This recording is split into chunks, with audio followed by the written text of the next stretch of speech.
गहिरा दिनमा घुमेर आउने तिहार आयो सबैका घर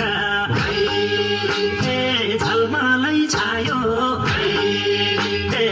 आँगनी भरि मखमली फुल्यो घरबारी भरि सयपत्री झुल्यो मेरी दिदी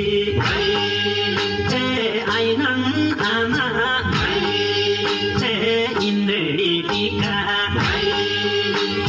निधारै फिका बरबरी झरे आँसुका ढिका दिदी बिनाको भाइ टीका मैले कसरी मनाऊ क्यारी मन बुझाऊ रोयो मन आमा